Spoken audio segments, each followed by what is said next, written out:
Hello everyone, ওৱানলৈ স্বাগতম জনাইছোঁ। মই সুৰজিত দাসে। আজি আমি আৰম্ভ কৰিম ক্লাছ 9ৰ সমাজ বিজ্ঞান। সমাজ বিজ্ঞানৰ প্ৰথম খণ্ডটো হৈছে ইতিহাস। তো ইতিহাসৰ সম্বন্ধে আমি আলোচনা কৰিম। পোনপ্ৰথমে আমি চাই লওঁ যে ইয়াত কি ধৰণৰ চিলেবাছত কি আছে বিষয়বস্তুবোৰ।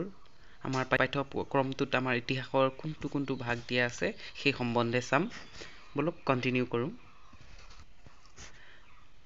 আমাৰ সূচীপত্ৰত দিয়া আছে, আমাৰ প্ৰথম অধ্যায়ত দিয়া আছে ভাৰতবৰ্ষলৈ ইউৰোপীয়সকলৰ আগমন।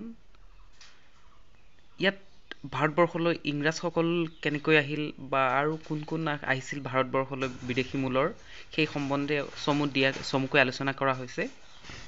ইয়াৰ পিছতে আমাৰ আহিলে ভাৰতীয় জাতীয়তাবাদৰ উন্মেষণ। যিহেতু ভাৰতৰ যেতিয়া ব্ৰিটিছে শাসন কৰি আছিল, সেই সময়ত আমাৰ ইয়াৰ জাতীয়তাবাদৰ আমি ভাৰতীয় হিচাপে কেনেকৈনো আমাৰ মনলৈ বা আমাৰ সমাজলৈ এটা মনোভাৱ আহিল, সেই সম্বন্ধে ইয়াত আলোচনা কৰা হৈছে। ইয়াত বিভিন্ন ধৰণৰ আন্দোলন, প্ৰতিবাদ আৰু যি বিদ্ৰোহবোৰ আছিল সেই সম্বন্ধে কিছু আভাস দিয়া হৈছে। ইয়াৰ তৃতীয় অধ্যায়ত আছে আমাৰ ইতিহাসৰ মোৱামৰীয়া গণবিদ্ৰোহ। এইটো অসমৰ যিটো বুৰঞ্জী আছে, অসম বুৰঞ্জীৰ পৰা ইয়াত দিয়া হৈছিলে মোৱামৰীয়া বিদ্ৰোহ আহোমৰ সময়ছোৱাত। তো সেই মোৱামৰীয়া বিদ্ৰোহৰ সম্বন্ধে দিয়া হৈছে ইয়াত।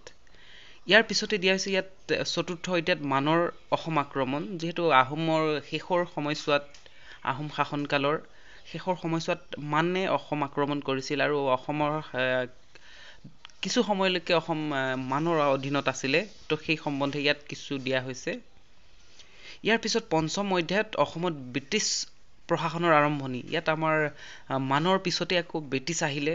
ব্ৰিটিছসকলেনো কেনেকৈ প্ৰশাসনিক ব্যৱস্থা বা শাসন ব্যৱস্থা কৰিছিল আমাক সেই সম্বন্ধে দিয়া আছিল। সেই সময়ছোৱাত কি হৈছিলে সৰু সুৰা আন্দোলন, সেই সম্বন্ধেও ইয়াত দিয়া হৈছে।